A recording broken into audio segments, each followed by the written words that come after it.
Good day everyone and welcome to this recorded session. My name is Hussam al-Barghouthi and I'm the leading trainer in charge of the Android development program at Infocenter Training Company in Kuwait.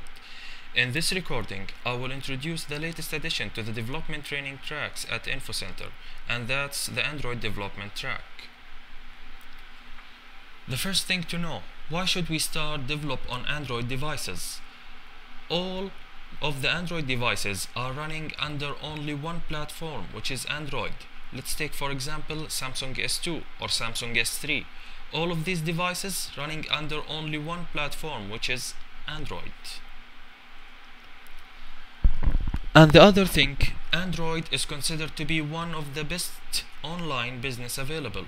For example, if I have an Android application and I want to deploy that Android application on the Android market, or I want to deploy it on my website, or I want to deploy it on Amazon.com, I can actually charge for this application for a certain amount of money. So for anyone who wants to download this application, he has to pay the certain amount of money, then he can install this application. For the devices sold ratio from 2009 until 2010, it has reached, from the first quarter 2009, it has reached only 2% for the Android devices. For the second quarter of this 2009, it has reached 3% for the Android devices. Let's go to the first quarter of 2010. It has reached 10%, which is considered to be a really big jump from 3% until 10% for the Android devices. For the second quarter of 2010, it has reached 17% of all the Android devices that have been sold. For the 2012 statistics, over than 300 million devices has been sold. For example, for all of the devices or smartphones that have been sold, Android is considered one of the biggest Android devices that has been sold. In 2012 statistics, over than 300 million Android devices has been sold. For example, in this chart, we have 51 Android devices comparing to the iPhone and other mobile or smartphones. It has the biggest ratio. And when I say Android, I don't mean only one kind of phone, I mean the operating system. For example, Android Samsung, it has 17%. Android HTC running on Android also, which has 14%. Android Motorola, it has 11%. And other Android phones, all of these phones are running on only one platform, which is Android. The expected growth rate for the Android applications, it has been expected that on September 2012 it's going to be reaching 38,000 applications, and at the end of the year 2012 it's going to reach 129,000 applications. And all of this, it was only expected, but the real numbers is, in 2012 there were more than 600,000 applications available for Android, and this is only recorded for the market itself, for the Android market. I'm not talking about the specific websites, I'm not talking about the applications sold on Amazon and so on. Let's take a simple comparison between iPhone and Android development. Let's start with the testing. For the testing on iPhone, if I want to test my application before deploying it on the market, this application I want to test it on a real iPhone. So that iPhone, it can't run this application until you register this iPhone with Apple, so you can receive a certificate from Apple that you can download this application so you can test it. On Android, it can be tested without registering with your phone with Google and so on. For the deployment, you must be deployed on App Store for iPhone applications. It has to be only deployed on App Store. You can deploy it on a website, you can deploy it on any other web host. For the Android, you can deploy it on the Android market, you can deploy it on your own website, you can deploy it on Amazon.com, whatever is suited for you. For the activation process, it has to be approved by Apple for the iPhone. which means this application, if I want to deploy it on App Store, for example, it has to wait for the approval from Apple, and it may be approved or it may be not approved. For the Android, you don't need any approval. For example, if I have deployed any application on the market, this application, it's going to take like 1 hour, 2 hours, maximum 3 hours, then it's going to be deployed. For Infocenter, after seeing all of the huge concern about Android development and the market is requesting the Android development, Infocenter has participated in this Android development, so it has created an Android development track which is going to help each one who's going to register in this track. For the Android development track, what we are going to learn? The first thing, we are going to teaching you the language. We are going to teach you the design. The language, it's going to be Java.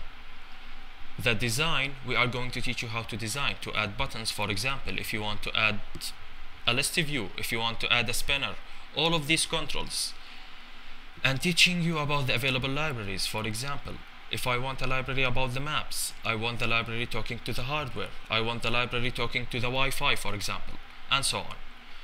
Teaching you how to talk to the hardware, how to talk to the Wi-Fi, how to talk to the sound, how to talk, for example, to the recorder, how to talk to the camera, and so on. Finally, how to upload your application that you have developed to the market, and how to extract an APK and how to upload it to the market. What should you know before we start?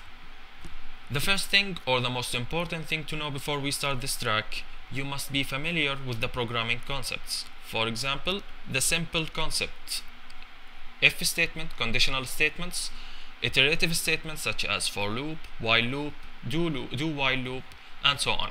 And the most important thing, object-oriented programming. What's the duration of this track? The total duration of this track is 80 hours divided into 2 parts. Week 1, it's an introduction to Java, and it's going to be 20 hours. 5 days a week, 4 hours per day. That's the first week, an introduction to Java. The week 2, 3, and 4, the Android development, it's going to be 60 hours. What will you learn at the end of week 1? The first thing you will learn to be familiar with the IDE that we are going to use, which is going to be Eclipse in that case. And you are going to learn the Java essentials. What will you learn at the end of week 2 and 3 and 4? The first thing, dealing with the interface components, such as buttons, such as list views, such as image view and spinners, and all of these. Knowing what's an activity and how to deal with that. How to store and read data from the database. Knowing how to deal with the hardware components such as the camera, the Wi-Fi, the recorder, and so on. Knowing how to extract an APK and how to upload it to the market. An APK file is the extension of any Android application. How to upload it to the market, that's what we are going to talk about in the track. Some samples of the projects working with list views.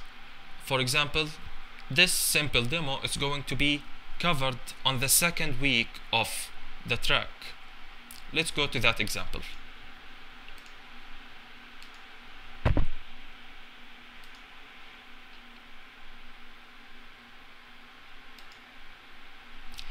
Here. Now, for example, I have all of this list and all of the items inside it. For example, I have a list which is considering of Dell, HP, HP Pavilion, Acer, Sony, and so on. Now, and at the top of the screen, I can find the text view which I can write inside it. If I have wrote, for example, the simple letter of H, it's going to search inside this list for finding any string that's consisting of letter H. Let's go back. If I search, for example, for A, I'm going to find Acer, for example, and so on.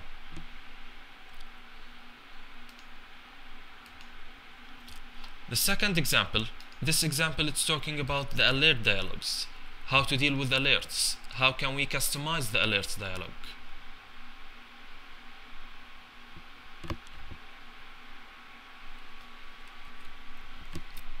For example, this example, if I press on the first buttons, it's going to give me an alert dialog. It's going to say first alert dialog, and you have only one option. For example, I can use this alert if Google or the Android application wants to notify me about something. Then I have to press OK. The second alert dialog, if I clicked on this one, for example, if I want to delete a file from my Android phone, it's going to give me a message. Are you sure you want to delete this item? Yes. If I clicked yes, it's going to be deleted. If I clicked no, it's not going to be deleted. The third one, it's going to be if I want to save a file, for example. Do you want to save this file? Yes, no, or you can say cancel.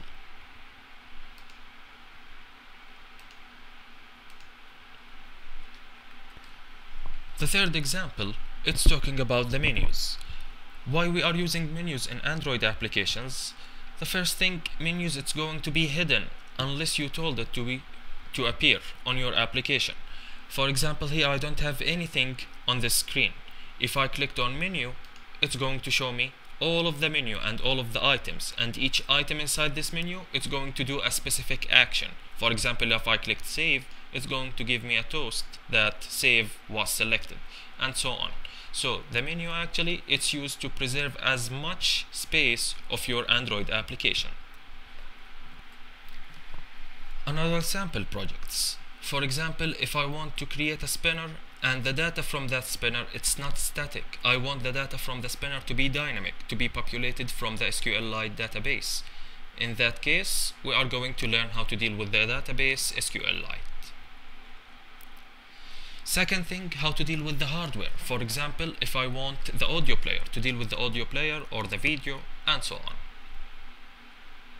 Working with layouts. For example, a linear layout or relative layout, table layout, grid view or tab layout. And also working with menus. XML and JSON parsing. All of these are considered to be as a web service examples. Working with Google Places and location and maps and location services with maps. Thank you for watching this recorded session, and please check back for more videos on Infocenter channel on YouTube.